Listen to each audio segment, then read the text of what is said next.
For section 2.6, we're looking at the squeeze theorem and some trigonometric limits. I think you'll think that the problems in this section are pretty easy, especially on the homework assignment on Achieve. It won't take you too long to do it. But I do want to make sure as you're doing the problems, especially the problems having to do with the squeeze theorem, that you understand what you're doing and where it comes from. So first of all, let's make sure we understand the logic of the squeeze theorem. What the squeeze theorem says is that if a function f of x is bounded between two functions, I'm going to let L of x be the lower function and U of x be the upper function. So it's saying f of x is bounded between a lower function and an upper function. So that they satisfy the inequality, of course, the lower function always needs to be less than or equal to f of x, which is always less than or equal to the upper function. Now this must be in or near some region x equals a. All right, so if I tell you that f of x is in between L of x and U of x, but what if I can show that the limit as x approaches a of the lower function is equal to some number c? And that I can show you the limit as x approaches a of the upper function is also that number c. So keep in mind, we're saying the lower function is c, the higher function is c. Well, the function that has to be in between is also c. It has to be, because it has to be in between the two. So that's the idea of the squeeze theorem. Then since f of x is squeezed between L of x and U of x, you can conclude that the limit as x approaches a of f of x is also c. Now, in a picture, I've tried to represent it here. I let the blue graph be my upper function, and then f of x is the function that is always less than or equal to that blue graph. And then I let the red graph here, the red curve, be my lower function. And notice L of x is always less than or equal to f of x. But what this is saying is that as x approaches a, so as x approaches some value of a, hypothetically, what if your lower and upper function go to the same value? Well, then the function that's guaranteed to be in between them also has to go to that value. And the theorem is saying that that value that it goes to is a y value of c. That's what I showed over here, so you would see what's going on. So you can say, oh, okay, the limit as x approaches a of L of x is c, the limit as x approaches a of U of x is c. Well, then the function in between also has a limit as x approaches a of c. Now, let's look at an example of a problem like that. Where this is going to come into play is when we can't have a nice algebraic solution. For example, if I just said, hey guys, I want you to tell me what the limit as x approaches 0 of x squared times the sine of 10 over x. Hopefully you're thinking, well, I can't just plug a 0 into that, because what is the sine of 10 over 0? That's the sine of an undefined angle. Good point. Okay, so this function does not exist at 0. But we know that that is irrelevant to whether or not there's a limit as x approaches 0. So we say, okay, for any value other than x equals 0, this sine of 10 over x will exist. Now, given that we are absolutely certain of that, sine of 10 over x has a domain of negative infinity to 0, union 0 to infinity. So it includes every other value in there. Well, for any other value of x, you know that the sine is always between -1 and 1. That's just true about the sine function. It can never get outside of that range of values. So I say, since -1 is less than or equal to the sine of 10 over x, which is less than or equal to 1, we know that. Now, why do I set up this initial relationship right here? Because it's going to create your small function and your large function. Since the sine of x is always greater than or equal to -1, then my small function is, well, what happens when I replace the sign in my problem with a -1? So my small function is going to be x squared times -1 has to be less than or equal to x squared times the sine of 10 over x, which in turn has to be less than or equal to your large function, which is x squared times the largest the sine can ever be, positive 1. Now, what are we supposed to show? We're supposed to show that the limit as x approaches 0 of your small function and large function have the exact same value. Thus, the limit of the function in between them also has that same value. So I take my limit as x approaches 0 of the small function, and I say that's going to equal the limit as x approaches 0 of the large function, x squared times 1. And of course, these are equal to one another, because as you plug in a 0, you're just going to have 0 times a negative or a positive 1. In either case, your answer is 0. So the limit as x approaches 0 of both the small and large function was 0. Therefore, and remember, 3 dots in a triangle means mathematical notation for therefore. Therefore, the limit as x approaches 0 of the function in question here, x squared sine of 10 over x, is also 0. And this QED stands for quod erat demonstratum. It's just Latin for as has been demonstrated. Typically, we put it at the end of any mathematical proof. Doesn't have to be there, though. But it is a good way of showing I'm done with that problem. Now, up next, if I ask you to use the squeeze theorem to evaluate the limit as x approaches 0 from the right of the square root of x times e to the cosine pi over x. Okay, if you just started plugging a 0 or a number approaching 0 from the right, the square root's no problem. That's just going to go to 0. Your exponential function is going to be raised to a cosine of an undefined angle, though.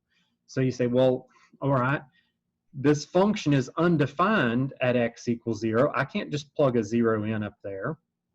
So what I do is I say, well, even though this function is undefined at 0, the limit as x approaches 0 from the right might still exist. So I go in and I can say, well, wherever my cosine function does exist, I am 100% sure that the cosine of pi over x is greater than or equal to -1 and less than or equal to 1. That enables us to, again, set up our small and large function. The small function is when you're going to replace the cosine with a -1. So I say, well, the square root of x e raised to the -1 is the small function, which is going to be less than or equal to the function in interest, which is going to be less than or equal to the largest this function could ever be, which is going to be the square root of x e raised to the +1 power for that cosine. Then I can say, okay, let's show that the limit as x approaches 0 from the right of the small function and of the large function are the same thing. That's what I do. The limit as x approaches 0 of the square root of x e to the -1 must equal the limit as x approaches 0 from the right of the square root of x e to the +1. And I can say, well, all right, if you plug a 0 in there, that square root of 0 is going to approach 0. Your exponential function is just either going to be e to the positive or -1, but I know 0 times any finite number is 0. So I can say it's irrelevant whether that exponent's -1 or +1. 0 times that number is a 0. So the limit of the small and large function are both 0. Therefore, we can say the limit as x approaches 0 from the right of the square root of x e raised to the cosine of pi over x is also 0. Quod erat demonstratum. And you're thinking, well, hey, this is pretty cool. Is it always going to be a sine or a cosine that we're keeping between -1 and 1 in the problems? Usually. I'll say 98% of the time you're going to take the sine and the cosine, set it between -1 and 1, and that's going to set up the squeeze in your problems. It's not always the scenario. I just wanted to show you one where that's not the case. Now, if I say the limit as t approaches 0, and that's from the right, it didn't show up very well. The limit as t approaches 0 from the right of the sine of t times the inverse tangent of the natural log of t. Now, I could see a student easily thinking, ooh, I'm going to say the sine of t is between -1 and 1. That's a horrible idea in this one. That is not the problem with this question. Why did I let the cosine and the sine in the previous problems go between -1 and 1? Because I couldn't simply plug the 0 into their angle. It was the cosine of an undefined angle. In the previous problem, it was the sine of an undefined angle. The sine of 0 is 0. That's not undefined. The part of this problem that's undefined is this inverse tangent function. So if you think with me over here, as t is approaching 0 from the right, think about what's happening to that natural log of t. I went ahead and drew it out so you could see. Well, the natural log of t, as t approaches 0 from the right, that's going to be a number approaching -infinity. And so then you're going to say, well, all right, you're trying to find the inverse tangent of a number approaching -infinity. So in other words, the inverse tangent of some number that's not real, infinity and negative, not a real number. Now, I can kind of already tell what it's going to be approaching as I look at my graphs here. I drew a graph of one period of the tangent function, but we have the inverse tangent. So what you do is you take the vertical asymptotes of the tangent function, they become horizontal asymptotes for the inverse tangent function. And instead of kind of looking like y equals x cubed, it looks like the cube root of x stretched out between these two horizontal asymptotes. So if I just asked you, what happens to the inverse tangent of a number approaching -infinity? You'd say, well, as the values on the inside approach -infinity, it looks like the inverse tangent function is approaching -pi/2. But again, that's not going to be a specific answer here because the argument inside the inverse tangent function is not a real number. You can't plug -infinity and infinity in there. Now, I'm pretty sure that that portion of it is going to be a number approaching -pi/2, just looking at my graphs here. But here's what I do know. I know that no matter what is inside of the inverse tangent function, it's always a number between -pi/2 and pi/2. Those horizontal asymptotes set the range restrictions for the inverse tangent. So you can say, well, just like the sine and cosine always oscillate between -1 and 1, well, the inverse tangent, it's got to be some number in between -pi/2 and pi/2. And in fact, you can't even hit these asymptotes, so it is strictly greater than -pi/2 and strictly less than +pi/2. Now, I use that inequality to set up my small and my large function. Your small function is always when you replace the part that's undefined with the smallest thing it could ever be if it were defined. So you say, well, okay, my small function is going to be the sine of t times a -pi/2. That has to be less than the sine of t times the inverse tangent of the natural log of t, which has to be less than the sine of t times the largest the inverse tangent could ever be, which is our +pi/2. Now, what do? I show that the limit as t approaches 0 from the right of the small and large function have the same value. That's what I've tried to do right here. The limit as t approaches 0 from the right of the sine of t times a -pi/2, that should equal the limit as t approaches 0 of the sine of t times a +pi/2. And like I was saying at the beginning of this problem, the sine of 0 is 0. So we're going to get 0 times a number approaching positive or negative pi/2. Thus, the limit of the small function and the limit of the large function, they're both going to 0 as t approaches 0. And so therefore, again, we can say the limit as t approaches 0 of the function of interest is also 0. Now, the horribly unfortunate thing about these squeeze theorem problems is you'll notice every example I've done here, what was the answer to the first one? 0. What was the answer to the second one? 0. What was the answer to this one? 0. They're almost always going to be a 0 answer. So as you work especially the beginning portion of the Achieve assignments for this section, unfortunately, Achieve can't see if you understand the logic and show your work like this. they're just going to have you input the solution, which for the first 5 or 6 problems, I bet you they're all 0, 0, 0, 0. So you could easily get through that homework assignment and not have a clue how the squeeze theorem works.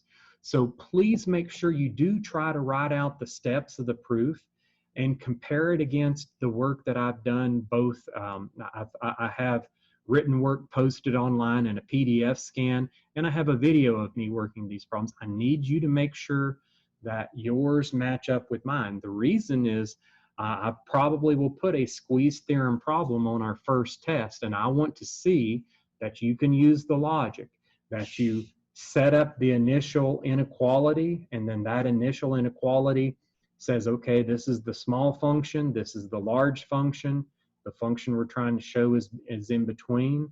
Now you're going to show that the limit as x approaches 0 of the small and large function have the exact same value, and then our whole function has that value because of that, since it's squeezed in between those two. Now, as far as the next page here, looking at some special trigonometric limits. Let me take that off. These, again, the unfortunate thing about a lot of these problems is I know the answer before I work the problem. Before I talk about the trig limits up here, let me show you what I mean. Look at the answer to this problem, 1. Look at the coefficient of t here and the coefficient of 1 over 1. Look at this answer, 1/4. Look at this and this, 1 over 4. And you're like, oh, it can't be that easy. Sadly, it is. Look down here. What do you think the answer to this one is? If you're thinking, is it really as easy as 8 over 3?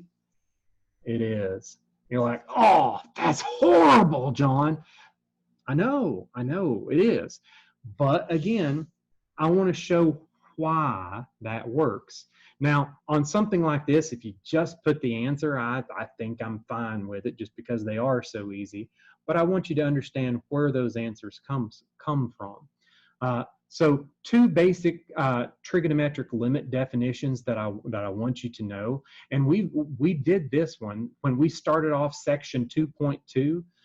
The very first example in that section when I was trying to develop the concept of a limit is I looked at the sine of x over x as x approaches 0.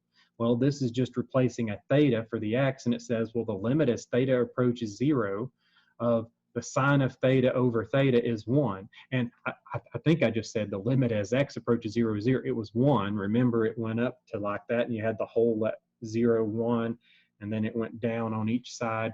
We plugged in values of like 0.001 and found the y value was like 0.9995876, something like that. The closer we got to 0, the closer the y value got to 1. So this is just restating that. But because this relationship inside the limit is 1, that means you should also be able to take the reciprocal of this. We know the reciprocal of 1 is also 1. So that's what I'm showing up here. Well, the limit of theta over the sine of theta is also 1. Another trigonometric limit that I want you to know is that if I have 1 minus the cosine of theta divided by theta, inside of a limit where theta is going to 0, our answer is 0. So if you just tried to plug the 0 in, you'd say, well, your numerator is 1 minus the cosine of 0. That's 1 minus 1, which is 0. And your denominator is 0, 0 over 0. In this instance, the indeterminate limit 0 over 0 is equal to a 0. Now, 9 times out of 10, 0 divided by 0 does not equal 0 inside of a limit, but this one it does. Now, we could show that graphically like we did back in the first couple of sections. I'll skip doing that. You could easily prove that to yourself if you wanted to, but just to keep the video short, I'll skip doing that, but you could show yourself that graphically. Now, I say you'll want to commit these to memory. Why? They're used in later proofs. Whenever we define the derivative of sine as cosine, and whenever we prove the derivative of cosine is negative sine. These two identities are used in the proof of those equations. So they're going to come up later on. Now, up next, if I want to look at this first one here and say, how am I supposed to solve the limit as t approaches 0 of the secant t times sine of t over t? I'm supposed to recognize that whether the angle, or sorry, whether the angle is called theta or t, it's irrelevant.